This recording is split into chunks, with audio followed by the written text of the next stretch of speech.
Fala pessoal, tudo bem com vocês? Que balde de água fria, que empate amargo. Ramon Dias é o responsável. Ele mexe muito mal e entrega um resultado que era fundamental. A situação é muito, mas muito preocupante para o Corinthians na tabela do Brasileirão. Vamos falar do jogo, da perspectiva daqui para frente, das decisões da comissão técnica do Timão. Chega mais, eu sou o Chico Garcia, inscreva-se no canal e vamos juntos. Bom, pessoal, passou a live aqui, eu estava um pouco mais descompensado na live, porque o jogo recém tinha terminado, eu estava realmente indignado com o que aconteceu. Ainda sigo, né? Porque estou tentando ter um pouco a cabeça fria nesse momento, analisar com racionalidade para entender o que aconteceu. E ouvi a entrevista do Ramon Dias, o que foi pior, né? Pior porque ele não reconhece aquilo que fez, né? Ele e o Emiliano. Eles entendem e preferem enaltecer que o time jogou bem, e realmente jogou bem. O fato prático é que não adiantou de nada. É que você pega e espreme essa grande atuação contra uma grande equipe, que tem um grande treinador, que vive um grande momento na temporada, e você não tira nada, você tira um pontinho em casa. E você olha para a tabela de classificação e o time segue na zona do rebaixamento. Todo mundo começou a vencer ali, se recuperar na parte de baixo, com algumas exceções. O Atlético Paranaense está caindo, o Bragantino também não ganhou de novo. Mas o Fluminense, o Vitória empatou contra o Galo fora, o Criciúma está melhorando, o Cuiabá ganhou do São Paulo, está todo mundo reagindo. Está todo mundo reagindo. E o Corinthians bastava vencer o Inter, que saía da zona. Não estava livre, evidentemente, do rebaixamento, porque teria muita coisa para acontecer ainda, como ainda tem, mas aquele efeito moral de você bater um grande adversário, de você de novo fazer valer o teu fator local e de partir agora, né, de partir agora para uma data FIFA com muitos dias aí, né, de mais sossegado para vencer de novo o Atlético Paranaense em casa, porque isso precisa acontecer. Depois o Cuiabá fora, que ganhou do São Paulo, tá? O jogo em Cuiabá, mas ganhou do São Paulo. Aliás, acho que o Cuiabá ganhou do São Paulo também no Morumbi. Curioso, né? Enfim, mas é um adversário que já perdeu para várias equipes dentro da sua casa. Tomou 5 do Palmeiras. Não comparando, né, os momentos de Corinthians e Palmeiras, mas enfim, perdeu para o Grêmio, perdeu para o Flamengo, acho que perdeu para o Flamengo, perdeu para várias equipes. O Corinthians tem que ir lá e fazer o resultado. Não tem jeito, tem que buscar fora.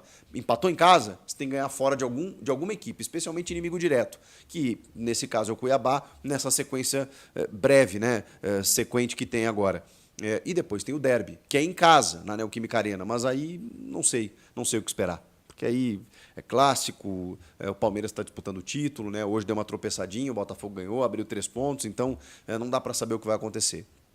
Eu falava para vocês que até o derby o Corinthians estava suave, que chegaria no derby de uma maneira mais tranquila. Não chega, não consegue se livrar desse problema que é o Campeonato Brasileiro.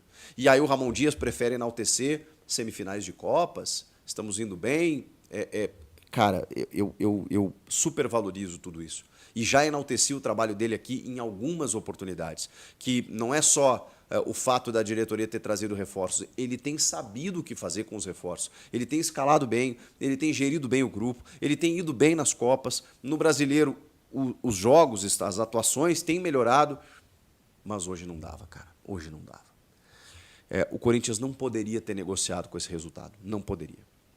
Ao risco de, sim, ter sido um dos asteriscos lá num possível rebaixamento ao final da temporada. Eu não quero assustar o torcedor, porque eu, junto com você, ainda vou acreditar. Vou acreditar até o último instante, porque o corintiano é assim, né? E eu acompanhando esse clube, eu tenho muita convicção de que as coisas não são fáceis e de que as coisas elas se transformam pelo fato de envolver o Corinthians. E que muitas vezes aquilo que poderia ser de uma forma para outros, para o Corinthians é diferente. E é nisso que eu vou me basear e é nisso que eu vou acreditar. Nem que seja numa última bola, num último jogo, que é contra o Grêmio, vejam só. Eu espero verdadeiramente que tudo esteja resolvido até a penúltima rodada. O Grêmio deu um indício interessante de estar escapando com essa vitória sobre o Fortaleza nessa rodada. Mas também não escapou ainda. Precisa continuar nessa toada importante. E o Corinthians precisa chegar lá numa condição legal, numa condição mais tranquila. Eu espero que isso não aconteça. Mas o corintiano tem que acreditar. Ele tem que acreditar até a última volta do cronômetro, até a última bola, até a última gota de suor, enquanto houver pulso. o corintiano tem que acreditar que haverá a sobrevivência e que o time vai permanecer na Série A. O problema é que, cara, esses jogos eles são tão simbólicos, porque para quem acompanhou recentemente alguns rebaixamentos, e eu acompanhei muito o caso do Grêmio em 2021, é isso que irrita. Você joga bem muitas vezes, você recupera, você ganha alguns jogos, daqui a pouco a coisa não acontece. A coisa, quando tá para acontecer, para você sair da zona, é uma bola que bate na trave e sai, é um gol espírita do adversário, é um gol que você toma no finalzinho, que brocha completamente o estádio, e foi o que aconteceu, né? Cara, a Neoquímica Arena simplesmente fez assim, ó. Acho que o torcedor não teve nem força para vaiar ou para deixar de apoiar, e o torcedor apoia muito e apoiou os 90 minutos. Mas que balde de água fria esse gol no finalzinho. Esse gol no finalzinho. O que aconteceu? Uma responsabilidade direta da comissão técnica. O futebol, gente, ele é feito de aleatoriedades. Então você sempre fica no si, né? Você sempre parte do pressuposto de que, poxa, mas bom, ele poderia ter mudado e não ter acontecido nada, o time estava ganhando. Mas existem tendências, gente. Existem obviedades no futebol. De que quando você recua o teu time depois de estar à frente do marcador e traz o adversário para o teu campo, existe uma tendência muito forte de você tomar um gol. Porque, obviamente, pode não acontecer. Porque depende da competência do adversário, depende da incompetência do teu sistema defensivo, depende do árbitro estar com má vontade ou não, depende de muitas coisas. Os caras já estarem com a perna pesada, o teu goleiro daqui a pouco faz uns 2, 3 milagres, beleza, você sofreu e conseguiu o resultado. Mas a pergunta que eu faço é, por quê? Por que você precisa se submeter a esse tipo de coisa? Estou ganhando, meus jogadores estão cansados, claro, o jogo está desgastado e tal, o que eu vou fazer? Eu vou recuar. E o mais grave nisso é quando você olha o movimento do outro treinador. Porque o que eu mais cobro de treinadores é eles saberem entender o que o jogo pede. Você entender, você fazer um plano tático para o jogo, não quero dizer que é fácil, mas no Brasil nós somos 200 milhões de formados em futebol. A gente joga futebol desde que nasce, a gente acompanha futebol, muito acompanha futebol. Então eu aqui, que sou um analista, que estudo o tema e que trabalho com o tema há mais de 20 anos, você que é torcedor, você tem as suas ideias também do que é melhor ser feito, do jogador a ser escalado, do esquema tático. É natural. O treinador, primeiro ele tem que ter uma capacidade muito superior à de qualquer um de nós. Muito. Não só pelo que ele ganha exatamente pela capacidade que ele tem, porque ele é um profissional da bola, ele está lá no dia a dia, ele comanda treinamentos, ele monta os planos táticos, ele entende todas as peculiaridades de um jogo e ele tem que trabalhar com todas elas. Ele não pode ser surpreendido, é isso que eu quero dizer. Ele tem que trabalhar com todas as adversidades. Ele tem que ter um plano se o jogador dele for expulso, se o jogador do adversário for expulso, se ele ficar com 2 a menos, com 2 a mais, se ele fizer um gol cedo, se ele tomar um gol cedo, ele tem que saber. Ele só faz isso. Ele estuda isso. Você aí tem que bater horário segunda às 7 da manhã porque você tem o teu trampo. Eu tenho o meu aqui, que envolve também trabalhar com futebol. Eu tenho a minha vida. Os caras só fazem isso. Eles vivem o futebol. Então eles têm que se preparar para tudo o que acontece no jogo. E o que eu cobro desses treinadores é porque a gente não está lá. A gente não está lá. E beleza, a responsabilidade deles é maior, porque qualquer decisão que eu queira tomar ou que eu ache que seja o melhor não vai interferir no jogo. A deles vai. E eles ganham muito por conta disso, porque a responsabilidade deles é maior, porque eles estão lá na beira do campo. E eles é que tem que tomar a decisão durante os 90 minutos. E é isso que eu cobro daquele carinha que fica lá, porque ele não está lá simplesmente para ser um bibelô, para ser uma mobília, uma paisagem. Ele está lá para interferir no jogo. O treinador, durante os 90 minutos, com 5 trocas à disposição, ele tem que ler o jogo. Ele tem que ler o jogo e entender o que o jogo pede. E entender o que o adversário está fazendo, inclusive. Então, assim, não vem me dizer que você poderia ter feito... saco. Então, assim, não tem cabimento. Porque ele tem a responsabilidade. Ele tem a responsabilidade de mexer e ele precisa entender os movimentos do adversário também. É um jogo de xadrez, gente, em que você mexe uma peça aqui e você mexe uma peça do outro lado. Quando você entende que o adversário, perdendo o jogo, vai para o tudo ou nada e começa a empilhar atacantes, você pensa assim, bom, das duas uma, né? Ou está no desespero ou o cara trabalhou isso realmente. E o Roger tem feito um bom trabalho no Inter. Bom, vamos lá, vamos entender o que ele quer, que ele quer com essas mudanças. Tirou até lateral, botou meia, botou atacante, botou o time para cima. O Inter que não tinha atacado no segundo tempo.